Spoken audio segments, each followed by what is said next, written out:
And with that, ladies and gentlemen, we go unscripted with the crack man, Bill Krackomberger. Back in person today, baby!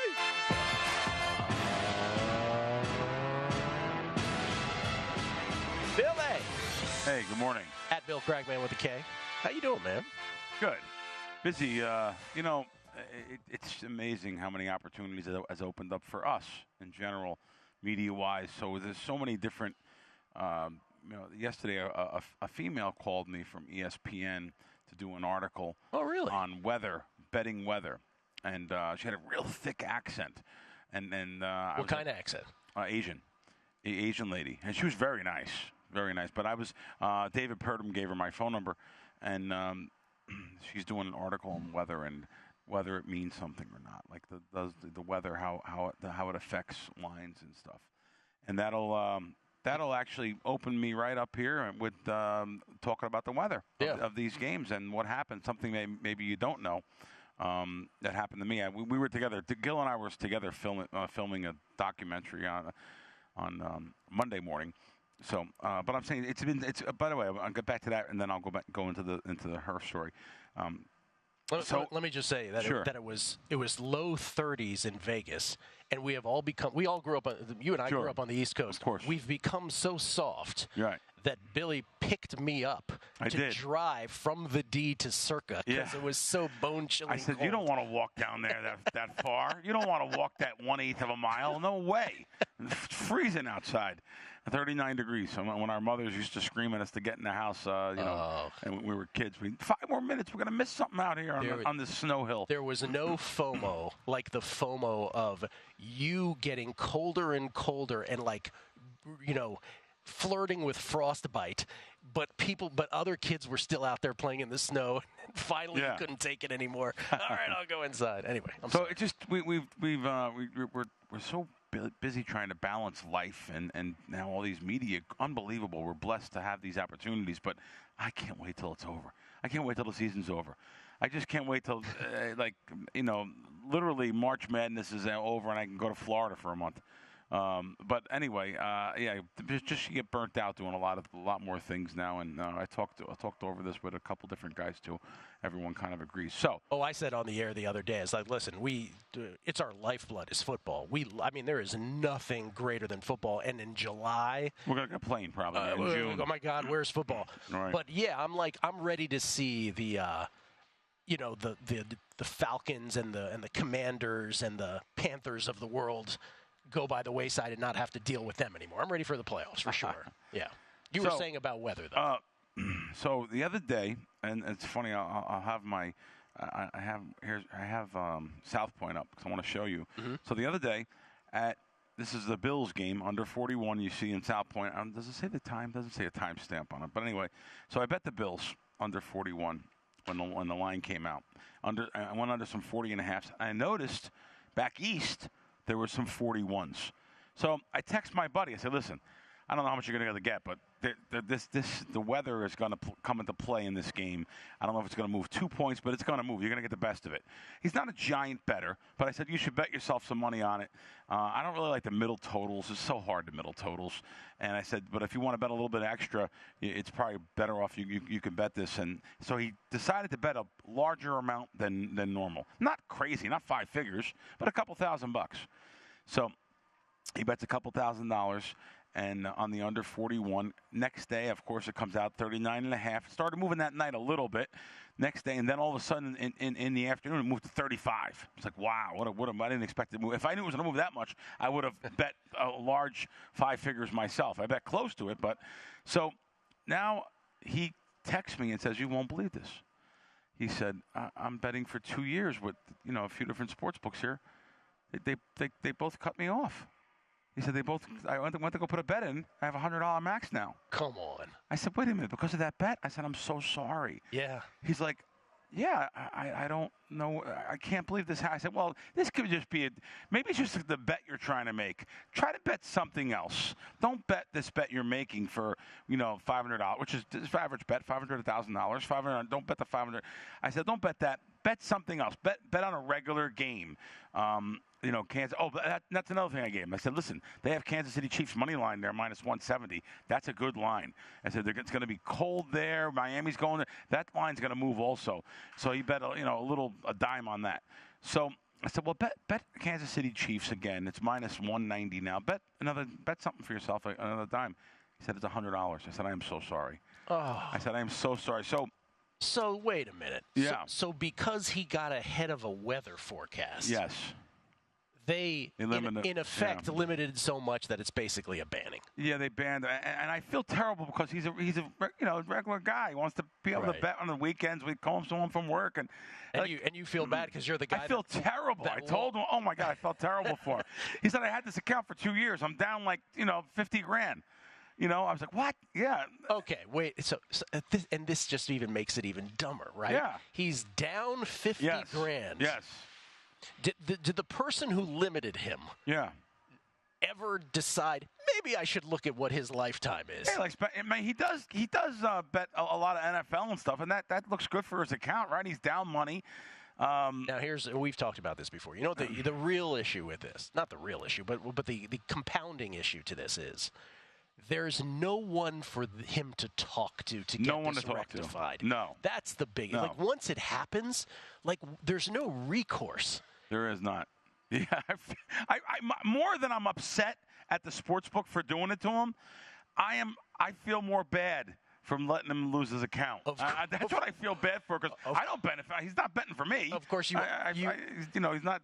Doesn't cost me anything. But I feel bad because it's the guy. He has fun with it. He makes a lot of money, so he can afford to gamble, and I kind of feel bad. But he was mad. He was so irate that this happened. He should be. And I got to tell you something too. What is wrong with these sports books that do this? You don't realize. We're all going to beard back in. That's right. That's right. Let me be the first one to publicly say it. And I may even tweet it out when this comes out on video. We're all going to beard back in. You're just not going to know it's us for a while. Our buddy, you're our buddy who just got effectively banned is going to beard back in. He already told us we're not going to say the name of him, but he's bearding back in already. Yeah, exactly. I mean, and by the way, it's going to cost you a bonus when we beard back in. Oh, and you're not going to know who we are for a while, so we're going to be able to get some juicy bets at good limits for a while until you catch us. And then guess what? Just like Joe Pesci in Casino, we'll do it again because that's what we do. Poor Bill. Bill unwittingly ran this dude's head into the wall at the sportsbook because of a forecast. That's terrible. A weather forecast on an NFL game. You should be embarrassed. Sorry I got that weather information, inside knowledge. Ahead of you guys. That you guys don't have no one there that knows what they're doing. More Unscripted with the Crackman. Bill Krackomberger, Gill Alexander, Kelley Bydlon, and Bill Krackomberger, Unscripted with the Crackman here from Bar Canada at the D, the lovely D, here in downtown Las Vegas. We get tweets at Beating the Book. This is from Jimmy Lopez. He said he calls your theme music. He goes, Trackman theme music, always the best way to start your Thursday. Coming up next. Norman Vegas enjoyed the Megapod in spite of the no singing, LOL, from Todd. But the NFL being called a chazer by the biggest schnorrer on the show cracked me up. Come on, Todd. You make enough in bet to pay for college basketball to pay for a week of Peacock, though I know it's the principle. Scott C. Gill, speaking from experience as a Buffalonian, wins at the field level at Highmark Stadium are extra impactful. He says our man Greg Peterson had an expert on last night that agrees with him on that. Hey, I remember the crosswind/trade winds game. Buffalonian. Buffalonian. Yeah, I've never thought about that one before. Buffalonian. Buffalonian. Right. You know, if you're from Washington, it's a Washingtonian. Do you know that? Yeah, that one I've thought of before. Okay. Buffalo, not as much. Buffalo, I haven't either. By the way, just to clarify on that game we were talking about, it was New England that never passed the football in that game. Buffalo did. 46 carries for New England, 222 yards. Josh Allen still dropped back 30 times. Josh Allen was still slinging. Corbin, he says, good morning, guys. Can't help but give an update of how cold it is in Alberta right now. Minus 65 Fahrenheit wind chill. tomorrow night and today, too. My favorite line living here, why do I live where the air hurts my face? Any flights to Vegas soon? He's showing me the weather for the forecast. Oh, my absurd, God. Yeah. And then Eddie Vegan Runner is messing with me. Here's a live shot of Gill in 35 degrees. I became Cali soft. 21 years in California. I totally became soft on weather for sure. One thing before we get back to Crackman, because the Australian Open draw came out yesterday, and Drew Dinsick and I, Whale Capper, we're going to do an Australian Open pod tomorrow for tennis's first major of the year. And I just want to point out one thing. Oh, boy, did Iga Swiatek get a tough draw. Oh, boy. I got bets on Iga. If she is to win this, she will have earned it. Let's put it that way. She starts out by playing former Australian Open champ Sophia Kenin in the opening round. Then she'll get either Danielle freaking Collins or Angelique Kerber, who's a majors winner, who has had a bit of a resurgence here in the early part of 2024 in the second round, if she gets there. And then Marie Buskova, whose hardcourt numbers are good in the third round. But then Elina Svitolina in the fourth round. Svitolina beat Iga in the quarterfinals of Wimbledon this past year. Then if she gets past that, she could face either Marketa Vondrousova or Yelena Ostapenko. Got to say that like Stephen A. Yelena Ostapenko. By the way, you see Stephen A. going off on Whitlock? Yeah, that was something yesterday. God. Wow. You thought Saban and Belichick news was big. My God. Yelena Ostapenko beat Iga in the round of 16 at the U.S. Open, this past U.S. Open. Remember, that was part of the Iga swoon, if you will, before she just went crazy on everybody again. And then in the semis, she could meet either Elena Rybakina or Jessie Pegula. Rybakina beat her round of 16 at the Australian Open last year. She beat her at the semifinals at Indian Wells. And then either Coco or Aryna Sabalenka in the finals if she gets that far. I mean, this is a gauntlet. This is like, you know how we talked about, oh, boy, these next 6 games for the Eagles are a gauntlet? That's a gauntlet for Iga. Jessie doing okay with money still? Jesse's okay with money. Thanks for asking. Yeah, she's going to be okay. Trying to watch out for her. That's very concerned kind of you. about that. Yeah. Jessie Pegula, the heiress to the Pegula Billions head coach, owner of the Buffalo Bills and Sabres. Novak is he's the number 1 seed on the men's side. His route is easier. However, got to watch out for Bob Qualifier. That guy's got a big serve. Bobby Qualifier is pretty big. Ben Shelton would be in in the round of 16. Pardon me. Perhaps he would have either Tsitsipas or Fritz in the quarters, but he should be able to take care of that. Where it gets dicey for him would be the semis. He got Yannick Sinner on his half. Oh boy. And then either Carlitos or Daniil Medvedev in a potential final. But Iga, the real headline was Iga's draw. And the other headline is how easy, besides Coco, Aryna Sabalenka has on her half. And that stuff is rando. But, yeah, that ain't good. Anyway, Drew and I will do that Australian Open pod tomorrow for those interested in a deep dive. And it starts this weekend. 2 weeks of tennis slams. Nice. Let's go. Billy, ever bet tennis ever in your life? Years ago with Jimmy the Prop Guy, before they changed the rules or something. We used to always bet it, and they changed the rules of if you quit, you don't get paid or something. If you stop playing, it happened to me again the other night. Yeah, oh. if someone takes their toys and go home, right. Depends which book you bet it at. Some books. So if someone's hurt, that was good information. And maybe they're still going to try to tough it out and play. That was a bigger edge back then when they paid you no matter what. Now they don't. Is that Some books will pay you after one set is done, and other books I've had in the last calendar year some of the worst outcomes. Like last year, the beginning of last year, I had one the other night where the girl that I was betting on was up 6-1, 4-3, and the girl that she was playing took her toys and went home. Right. So I didn't get paid on it. But last year, if you remember, like a year ago, I had like a plus 270 dog and a plus 170 dog, and they were right on the cusp of winning the match. And but there is some places that'll pay you? There are some places that will pay you if a set has been completed. Right. MGM will pay you after a set has been completed. Is there a price difference then at that book? I'm just thinking like no, not really. Because there are, like when I bet top 20s in golf or something like that, the books that will pay in full versus the books that will dead heat, you'll often see, longer odds on the books that it's going to dead heat. No real difference in that in tennis. But now the correct response to what I'm saying is, well, doesn't that come back to help you as often as it hurts you? Like, aren't you down in a match, right, and then your girl quits? And the answer is no, it just doesn't. It just doesn't. Plus, mine are primarily dogs and sometimes big dogs.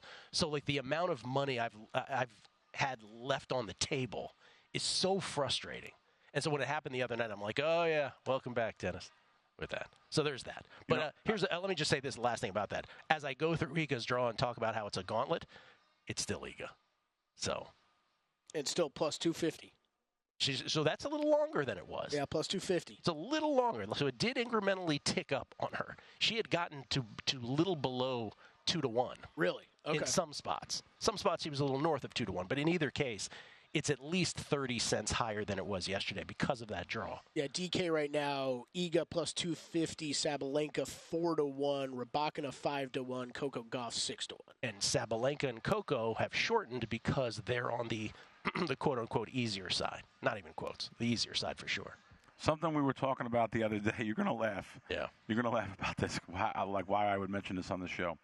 So I picked up Gill at the front, and it just so happens you plug your phone in sometimes, and for some reason a song will come on. You listen to maybe it might have been last year. Oh yeah. Because I was like, well, there's no way I was listening to that. Yeah. Sade, and for anyone else that it's spelled Sade, Sade. Real name Helen Fola Sade Adu. Why wouldn't Gill know? Of course he does. Yes. He's only seen her like 2 or 3 times in concert. That's right. But by the way.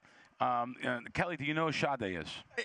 Okay, so yes, I know the name. You know couple of the songs. I know a couple of the songs. Yeah, like the Sweetest Taboo or something. So, Smooth Operator. Smooth Operator, do you know that? Which you are a very smooth operator. Kevin Trask used to sing that every morning. Oh, really? Yeah. So, I said, Gill, I'm sorry. I don't know why that came on.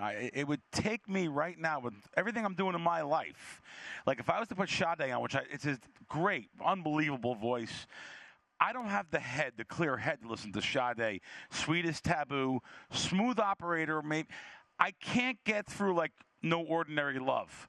I'd have to turn it off because I don't have the head, and I need a lot of money to be able to be in that mood. Like, you shouldn't relate everything to money, but I need to be on an island and independently wealthy to listen to over and over No Ordinary Love. I actually love this song. I thought it was funny. What Bill is saying is not specifically No Ordinary Love. What he's saying is there's the limit with his, because he's constantly thinking in gamble mode. Yes.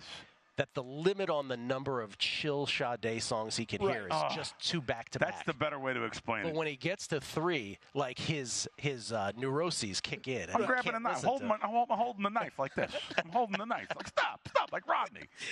It took me a few minutes to understand, too. I'm like, why can't you listen to No Ordinary Love again? And it was like, oh, I get it now. I really enjoyed the picture in my head, though, of you two hopping in the car together, fired up and Smooth Operator coming on. Smooth Operator. Let's drive a whole half mile down the road. Right. I'm like, Bill, was this for me? All right. By the way, Sade, just to let you know, she doesn't do anything anymore. But even in she had a very interesting career where it was like she would only put out something every 9 years. Right. So she had this unbelievable supply and demand thing happening, and she would fill arenas. Unbelievable. And I remember my buddy Tommy in D.C., he was like, not into it either. He goes, Gill, Sade can fill the Capitol Center? This was Cap Center back in the day. I was like, oh, yeah, she could fill it. I just want one of those island drinks with a little umbrella in it. I'll start drinking. Yeah, if I'm listening to her. Anyway, I got a room for somebody. All right, as usual, I'm trying to help people out with rooms. Oh, it's my favorite Bill. Got stories. A room for someone. This is unbelievable. This one, I'm tell you. Wait, I know what the confirmation number is. Oh. It's Bill Krackomberger. Yeah, if you want a confirmation number, go to Expedia. That's what I tell them. So I got a room for someone, and I went to lunch with him. I had a comp for lunch. I said, I want to come over. We'll go to lunch with him. And this is something I have to tell you. I had a lovely, unbelievable grandmother. She just came from an old school, and she used to take the sweet and lows. There was only sweet and low back then. There was nothing else. And she used to take them and put them in her bag. And I said, Grandma, why are you taking them? Oh, I take them for home. The sweet and lows. People that go into like Wawa and 7-Eleven. My mother lived on sweet and low. This guy took the sweet and lows. He's like, I swear, I didn't see it out of the corner of my eye. I thought he took some jellies, too. Jelly heisting, sugar stealing, I'm sure he had towels from the room. I just couldn't believe this guy. Was that in the room? Or at lunch? No, Was lunch. that lunch? But Okay. I mean, I don't want the cameras to see someone I'm with stealing the jellies and the sugars. I mean, I got the guy a comp room. So there's your pro tip of the hour. Don't steal the jellies and the sugars when Bill gets you a free lunch. I botched that delivery. I love the Wildcat. You still haven't seen that commercial, Fansville? Oh, yeah. There's like 17 different Fansville commercials. This is the one where it's like a running series. The boyfriend is trying to impress the dad on the porch. The one where the girlfriend throws the football to him and hits him in the face. But he's trying to impress the dad. And he's like, "Look, I've got an S growing on my chest." And the guy's like, they're talking about formations, and he goes, "You know about the Wildcat?" He goes, "Oh, I love the Wildcat." But he says it in a way like, lie to you, Gill. I don't know if I know this one, which I'm really disappointed in myself because you should be. I'm kind of the king of commercials around here. You know what I mean? Kind of the king. I'm really disappointed in myself right now, but I don't know that one. Okay, well, stealing jellies, ladies and gentlemen. It's Bill Krackomberger. Yeah, before when we went on break, I told Gill, I said the best part of that story I didn't tell. Guy's worth minimum $25 million, and he's stealing jellies. Sugar heisting, stealing jellies, jelly stealing. Of course he is. Glomming the towels. I wanted to say something to him. But you didn't say anything. I didn't say anything. But it's a sickness. But you know what? It's unbelievable because the guy is so generous. He helped me with something that I was willing to pay thousands of dollars for back in New Jersey when my mom sold her house. He's got a big business. He's got 30-some employees. He helped me with something I expected to pay, and he's like, no, it's on me. Don't worry about it. I mean, he literally had to put time and effort into this, days of time and effort into it. Like, certain things were, and you know what? I got to tell you something. The word nitty. I'm nitty about certain things, but, not about, I'm nitty about certain things on myself, spending money on myself, not on others. And that brings me to this tipping line. Right, because the headline here being how the human brain is fascinating because we all have our things. We all, we're all generous in some areas, and then we view certain things not as generously as others. Right. Like, I'll ask both of you guys this. Will you guys go to one of the Terribles gas stations? By the way, guys, for people home, Terribles is actually the name. It's the name of the guy. Yeah. Will you go to the Terribles gas stations with their chevrons, and their gas is minimum 50 cents more a gallon because you're supposedly getting Techron? Yeah. So will you go? I won't. I refuse to go. Techron. I tell my wife, you run out of gas before you go to one of their stations. And by the way, the reason why it's not only that, it's just that they used to own a casino in town here called Terribles, the old Continental. Yeah. And I was thrown out of there. They claimed they said I'm an advantage gambler. I was card counting, they said. So anyway, would you guys go there? Like, I won't go. I will drive on fumes. Sorry, Grandpa. My grandfather always said never go under a quarter of a tank. But I will go on fumes before I go to there and spend 50 cents more a gallon. I'll go where it's normal priced, or I'll go to Costco gas. I'll wait in line for Costco to save 25 cents a gallon, 20 cents a gallon. Interesting conversation. Gill doesn't apply. You don't apply. I got an electric car, and I love the Wildcat. Oh, okay. Yeah, I didn't even know. Bill, I won't go that far. I'm definitely the guy who's like, draw a circle around where I live, and whatever of like the 5 gas stations there, whichever's the cheapest, I'll go to. Yeah. I'm not driving outside. No, you're not driving. No, of course not. You don't want to waste gas money getting there. But let me add. So you're not, because the opposite. Someone could ask the opposite of that question. Because back when I was driving a car, on gas, that if you went to like an Arco where it was like way cheaper than the others, would you think to yourself the opposite? Like, this gas can't be right. Like, there's something up with this gasoline. That my grandfather would say. My grandfather only went to Exxon. I said, Grandpa, why do you go to Exxon? Oh, because they have the good gas. That's where I go. Good quality gas. He read it one time. But yet, I had no problem. I went to Black Bear Diner the other day, and I had a $28 bill. I gave the $100 bill and told the girl to keep the change because she was so nice to everyone, and she was being abused by the next table. Okay. So you and I are very. So I have no problem leaving the waiter $72 waitress. You and I have the same compass on this kind of stuff because I feel the same way. If that happens, I'm super liberal with giving, an amount of cash that others would think is way too much. Yeah. However, this is what you're getting to. When it comes to contests now, Well, the contest tipping, this is a real sensitive subject and probably one that during the break I was like, should we even talk about this? You know, it's a sensitive subject. It really is. Because like the Circa, let's use the Circa contest. And by the way, I am all for the Circa employees. Whenever I go into Circa, the people at the counter are great. They really are. So certain sports books, the counters are unbelievable. Caesar's Palace, unbelievable. Other ones, terrible, burnt out, shouldn't be mopping a floor in my casino. I wouldn't let them. So the Circa one here, when they had this big Circa contest, $9.3 million. It's a really weighted thing here. What's the tip amount? Because the employees don't do anything for you except for sign up you at the beginning of the year. However, the proxies are putting the picks in, but we pay the proxies to put those picks in. They charge a fee to do it. So now you have to now you have to put this into the game. There's no rake. It's an unbelievable contest that Derek Stevens runs here. That for everyone, there's no rake. What that means is the house isn't taking anything, and it costs the company money to keep up all those records, do the things every week. It costs them money. Now, it also makes them money because people know that, and they say, "Wait, wow, the Circa, I got to go down there. They're so cool. They're not charging rake. Let's go. Maybe we can stay there. We can gamble there." So it brings in some money too, but because it doesn't. They don't take a rake out like a poker tournament, 2%, 4%, 5%. What's the percentage you tip back the Circa? What's the percentage you tip back the proxies? It's a really gray area for someone like myself who listen, I'll love to tip, and I'll tell you right now, I'll tip who I want, cash envelopes. That's right. Who I want.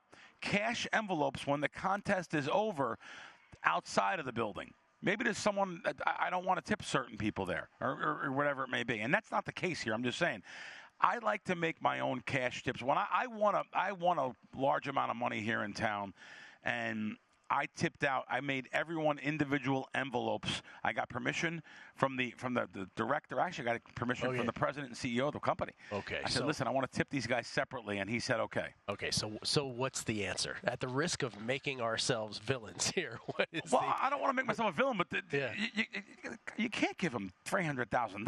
No. So this is 3% of 9.2 with $285,000.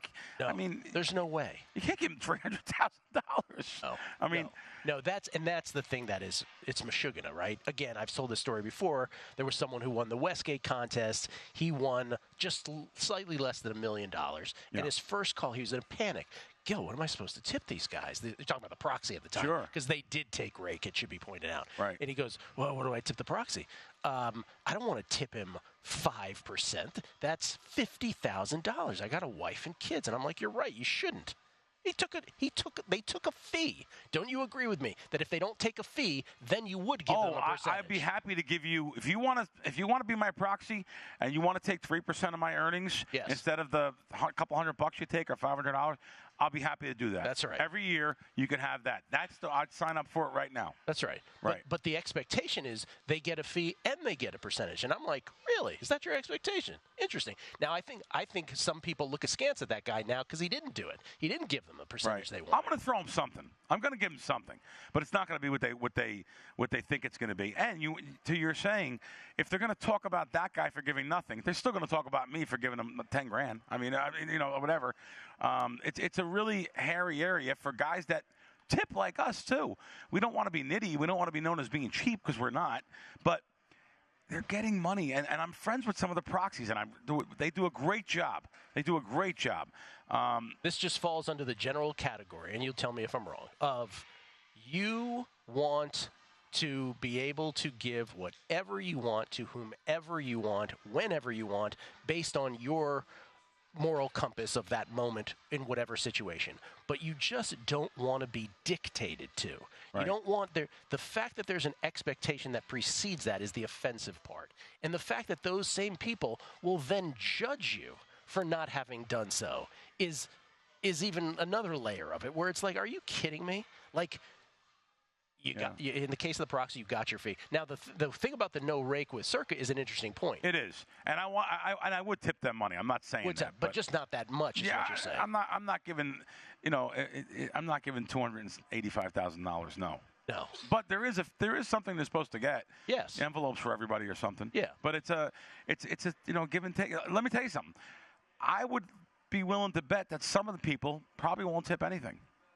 Oh, for sure. So. I'm just saying. For sure. Maybe they just don't know. Maybe I'm letting them know now. You have to tip a little something. By the way, there is a section of people that wouldn't know. Yeah, for sure. They just wouldn't know. They're Joe Publix. But everyone in Vegas assumes everyone knows. We're in Vegas. Yeah. It's a tipping town. It's the way it works.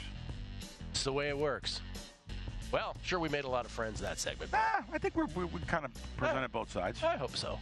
We'll come back more with the Crackman, Bill Krackomberger, at Bill Crackman with a K. The name of his podcast is Wisecracks with John Orlando. Gill Alexander, Numbers Game, VSiN, the Sports Betting Network, live from Bar Canada at the D. Barcanada, the Barrage. Kelley, Bydlon, Bill Krackomberger here as well. We get tweets at Beating the Book. Jason H11, thanks, Bill. I will now be using that hand gesture every time I see a Chevron station. Sorry.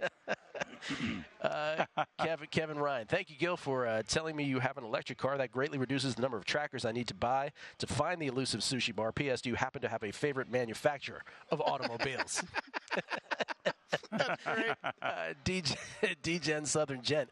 Gill, on the topic of tennis retirements, do you think that it's more often favorites that retire than dogs because they don't want losing to a lower ranked player on their official record? Does that have any effect on points and money? It's absolutely that some of the time. But there are just certain players also with a propensity to quit when things go bad. Tennis is the greatest, to me, combination of physical and mental of any sport. So Yelena Ostapenko is a great example. If things are going well for her, she's a killer out there. If things are not going well and you're fading her, always in your mind, in the back of your mind, you're like, she could quit at any moment here. She could quit. This could be a refund. She could quit. So in a Yelena Ostapenko match, if you're fading her, you probably do want to play at a shop that needs one set to be graded. Now, if you're backing her, the difference is you do go into it thinking to yourself, well, if I win this, I win this. If things start to go bad, I may be bailed out because she's just going to walk off the court. By the way, she's not the worst offender, and I'm forgetting who is. But there was, I wish I remember who it is now, but there is another player on the WTA tour who had a lot of anxiety issues.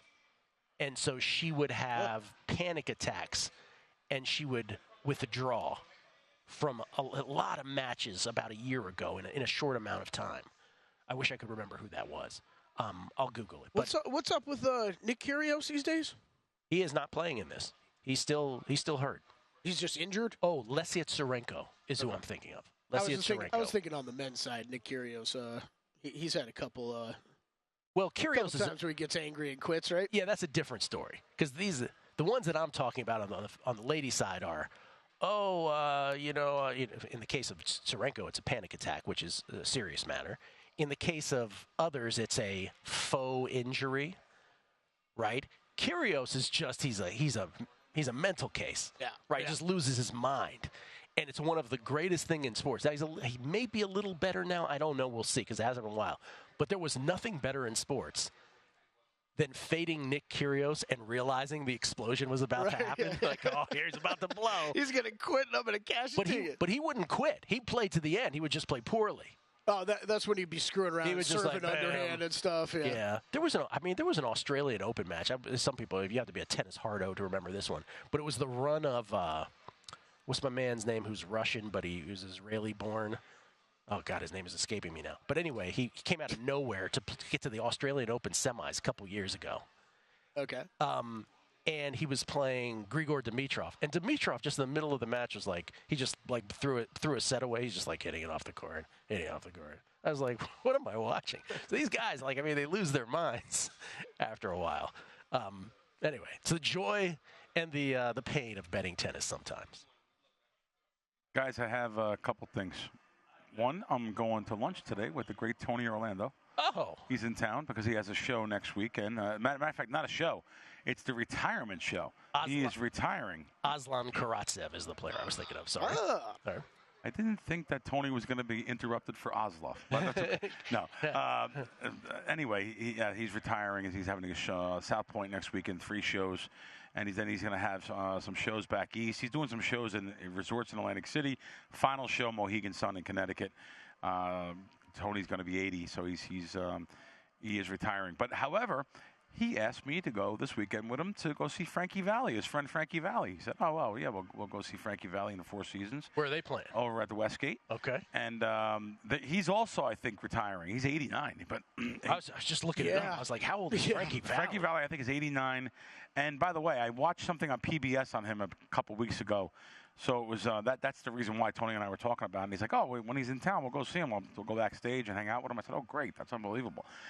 He sounded so good. He still hit those notes at 89 years old. That's amazing. It's amazing. That's amazing. It really is. So I'm looking forward to that At weekend. 89, he's still hitting the high notes? 89, he was still hitting the notes. I couldn't believe it. I have it on my phone. During the break, I'll show you it. It was unbelievable. I'm amazed by that. Like, if you go see, like, Diana Ross still hits the notes, but she's 75, right? But 89 to hit those, because other, like, you go see Daryl Hall. Daryl Hall can't hit the high notes anymore for Hall & Oates. Like, there's a bunch of those guys. And you can't fault him. Michael McDonald, I went to see the Doobie Brothers, like, he can't do it anymore. Yeah. The voice is shot. And Frankie Valli has that unbelievable falsetto, like Barry Gibb. Right. But and that's another thing. I'm at lunch with Tony Orlando 6 months ago, and sure enough, Barry Gibb called him on the phone. He put him on speaker. I was like, wow. Come on. Barry Gibb. Oh yeah. Because Tony does a show on WABC back in New York on Saturday nights, and he has the most unbelievable guests. He's had so many big guests every week on the show. And, Barry Gibb was one of them. So I was like, wow, Barry Gibb called you in the middle of I love there's a Bee Gees documentary. It's on, like, I don't know if it's on HBO or something. I was just telling Kelly about it the other day. It's unbelievable. I've watched it 3 times already. It's unbelievable. No, I'm getting chills. So I told Kelly this, and Kelly looked at me like, what a cornball. There's a moment. He didn't say it, but I could tell. There's a moment in the cornball. I did not think that, Kelly, in his head, he's like, I see the cloud bubble over his head. He's like, what is wrong with this dude? No, but you have to watch it. But you tell any human to watch it that has any kind of So this is the part. Passion, nature, history. This is the part that I was telling him, that when in that Bee Gees documentary, it's on HBO Max. I talked about it when it first came out and watched it. I watched it multiple times. When when the guy in the band describes when they recorded "How Deep Is Your Love," right? How tears don't come to your eyes, I have no idea. It was unbelievable. It was unbelievable. It was unbelievable. I didn't listen. I'm a Bee Gees. I'm like I might have thought cornball. I'm okay. He did too. I'm okay with, like, Bee Gees. All right, yeah, they're good. When I seen the documentary, they're unbelievable. They're unbelievable. To see what they had to go through, and that disco phase, and then blowing up the albums, the records, the vinyl and stuff, and how they went through. Bringing it back to sports, the whole disco demolition. Demolition, that's it. At the White Sox game was really. Like, they took the brunt of it. That was it. Yeah. The White Sox game. They took the brunt of it. And then to see at the end what he said, he goes, I'd give it all up to have my brothers back. Oh, God. It has to get to you. It's just perfect. Because I just to have my brothers back. He lost all 3 of his brothers. He lost Andy Gibb when he was a kid. Yeah.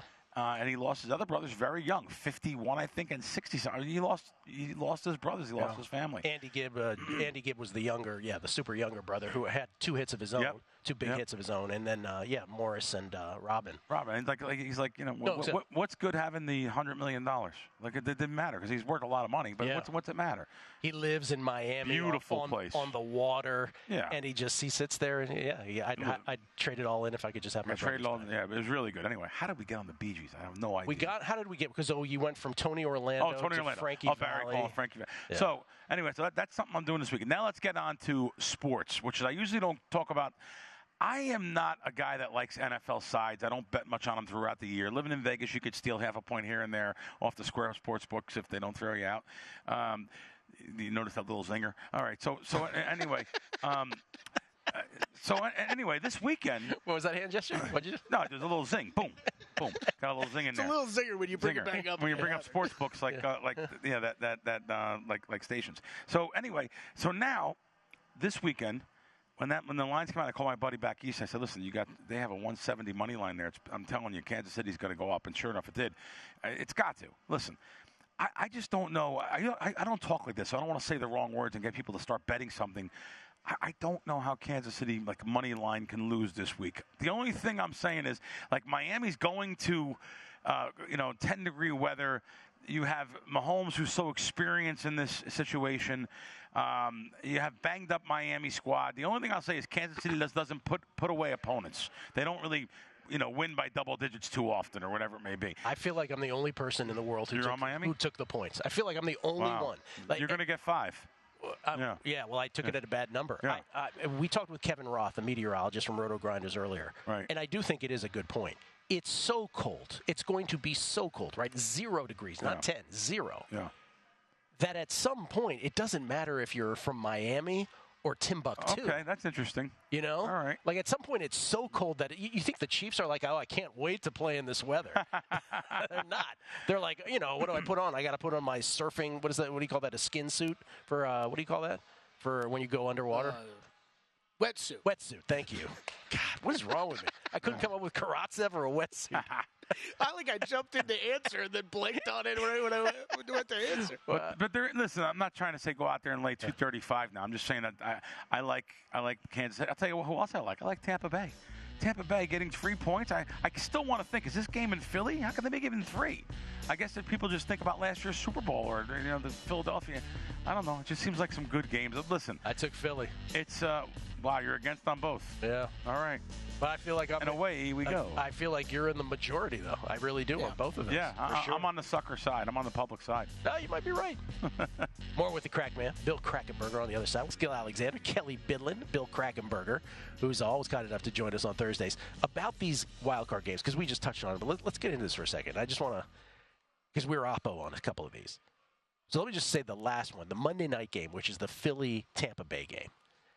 I'm on Philly, and I admit it is the flimsiest handicap of them all that I've ever had in any game all year. And it just distills to, they can't be this bad, right? Like, they have to be able to beat the Bucs, right? And the other thing that I will throw out there is, and by the way, a lot of people who are probably screaming at the radio, they lost 5-6, they just got housed by the Giants. I hear you. But if the Eagles won this game 31-3, would you be flabbergasted? No one's going to say anything. Yeah, you're right. Because it's the Eagles, but they don't think that. I'll give you the better game, Arizona. They lost to Arizona when they had to win. Oh yeah, I know. I mean, they shouldn't have beaten Washington twice. They probably should have lost to Dallas twice. Believe me, I know. But I just here's the thing: their opponent is such that they should be able to win this. The other one was the Dolphins and Chiefs, which we talked about. Which again, I jokingly say I feel like I'm the only human being who took the Dolphins plus the points here. I do think that point about it being so cold that it's going to, at some point it's so cold that no human enjoys this, whether you're from Miami or Timbuktu. And I also feel like you're getting Mostert and Waddle back. I get it. 5 Miami defensive starters will not be playing in this game, which is just insane. But I also, the inconvenient truth for those backing the Chiefs is, we've all watched the Chiefs this year. They're not that good at football. And so the notion that was my reaction on guessing lines on Monday was, wait, we're getting more than 3? Okay, I get all the injuries. I get that it's going to be cold. But how are the Chiefs justified giving more than 3 against anyone here? Could I be completely wrong? I could be. But that's my reasoning for taking the Dolphins plus the points anyway. Yeah, usually, like I said, I don't come on and give it, especially NFL sides. God, it's so hard to win. The old adage, any given Sunday, anything can and will happen. And, no, I won't be surprised if, by the way, and I'm sure all 3 of us would not be totally shocked if the biggest favorite loses this week. If Pittsburgh shocks them and wins by 3 in snow, wind, and, or if Green Bay beats Dallas, no one's going to say, oh, my God, this is unbelievable. I mean, anything can happen. You guys might have to agree with that, right? I took Pittsburgh plus the points. I took Pittsburgh plus the points because it is going to be ridiculously windy. Again, what did Kevin Roth say? Maybe not 50 miles, but it'll at least be 30. Mm-hmm.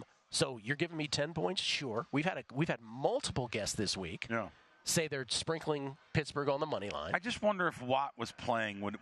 He's got to be worth at least a half a point, right? Would it be down to 9? Oh, it'd be off the 10 for sure. It'd be off the 10. And therefore, that would make a good teaser side to me on Buffalo. So we've talked about that all week. Yeah. We've talked about that all week. Yeah. That in that line there's teaser protection, and so it does seem a bit inflated. Packers getting 7.5. I did not. So in the end I made a play on half of these games, the 3 that I just mentioned: Philly, Miami, and Pittsburgh. I have not made a play in any of the other 3. although I am kind of talking myself into Houston here a little bit. Well, you better get him now because Circa's down to 2. Yeah. Circa's down 2? Yeah, a couple updates. We were talking off the air, right? Down to 2 on that game. Circa and South Point down to flat 7 on the Cowboys side. That surprises me. I'm surprised there wasn't more teaser protection on that game. Yeah. I'm surprised the books didn't. It was 7.5 there. I'm surprised they didn't make it 9. Like, a little more teaser protection on that. There's really not a big difference between 7.5 and 9. Of course, when it lands on 8, we're not going to say that. But, yeah. And anyway, I'm surprised they didn't do that. But let me tell you, guys, I am really excited about the playoffs this weekend. You have to be, right? It is. You know what? I'm glad you said that because I started the week by saying this. I know we're not at the end of the week, but I want to emphasize that because we always talk about, the first weekend of March Madness is the greatest thing ever, and it is. I talk about October with baseball postseason midweek and NFL and college football on the weekends as the greatest month. But this weekend, where you have 6 NFL playoff games, is right up there with everything to me. It really is. This is nirvana. Monday night this playoff weekend. football? That's what, over 3 days, too. I love the new schedule. I love this. No, it's great. But there's no gambling in football, Commissioner. I know. That's why you spread the games out like this. I'll give my hand gesture again. Okay. And the other thing about football is now that college is cleared, this ends so quickly now. Right? So you have, you embrace this week. And, it's so true. And next week when there's 4, because after that, it's kind of over. Yeah. Right? It's like, wait, we don't, only 2. And then what do I do with Sundays again? I'd have to talk to my, what? I got to talk to my wife? So, I mean, that's why this weekend is such a. I'm upset about the Kansas City game. I still don't know how I'm going to watch it. You don't have Peacock. Do you pay for Peacock? Yes, you do. Yeah. I don't have it then. Well, you just go to a sports book and watch it. Yeah. I'll try to crack stream it or something. Like there's these sites that you can. Yeah. But I mean, every sports book in town is going to have it, right? Yeah. They should. So, you could just watch it there. Yeah, sports book, sports bar, whatever. Yeah. No, I just was wondering, so you have to get it. You have to pay. Can you just pay for the weekend? One week? I don't know what the story is with that. I don't know. I think you can do free trials on most of these things. Oh, and then cancel when it's over? Everyone's going to do that, and they should. You could do that. We got into that discussion on the Megapod yesterday with Eric Eager, how I think it was Will who brought it up. He's like, soon the Super Bowl will be pay-per-view. Like, it is coming. Never thought of that. It is coming in our future. Jesus. I've said it before. I'd pay to watch the Super Bowl. Oh, of course you would. What are you not going to watch the Super Bowl? Exactly. Kind of the fact that they're not already doing it, I'm surprised. I don't know why I said that like the taste the soup guy in Coming to America. What, are you not going to watch the Super Bowl? All right, where's the spoon? Guys, but taste the soup. Before we go off, let's your friend and our friend, my friend now too, Dave Check. Oh yeah. Emailed me and you. Yes. And said, hey, this Discovery Channel, a guy I know for years. Let's check. Check was the showrunner for the Showtime docuseries Action. Action. Okay, go ahead. And your how's the relationship with you? College? How do you know Dave? My brother was freshman roommates with him in college. Right. Okay. So Dave now gigantic, does 30 for 30s, documentaries, multimillionaire. That's right, Dave. I'll tell you. I'll let everyone know. But you're a friend, so it was real nice of you to recommend me to this new Discovery show. This big producer, and which he is not a part of. He's not a part of, but he recommended me and you and I. Yeah. So I was on for an hour talking to the guy and then his assistant, and I guess I wasn't quite polarizing enough. I don't think I'm polarizing at all. But if you want a documentary about doing a gambling show about real stuff and about real advantage gambling, and I was willing to show him a lot more than I probably should have. Yeah. Slot machines wise, table game wise, promotion wise, sports betting wise. But instead, I see now the coming attractions of one of the. They actually went with somebody who's really polarizing. And listen, I'm not going to even say the name. You guys watch it. I just know some of the casino executives that know him and what they have told me. The guy was like, he sent like $10 million in under someone else's account, from someone else's bank account. They had to reverse it, and so. there could be a lot more to the story. The guy's trying to say he's thrown out of casinos for playing baccarat.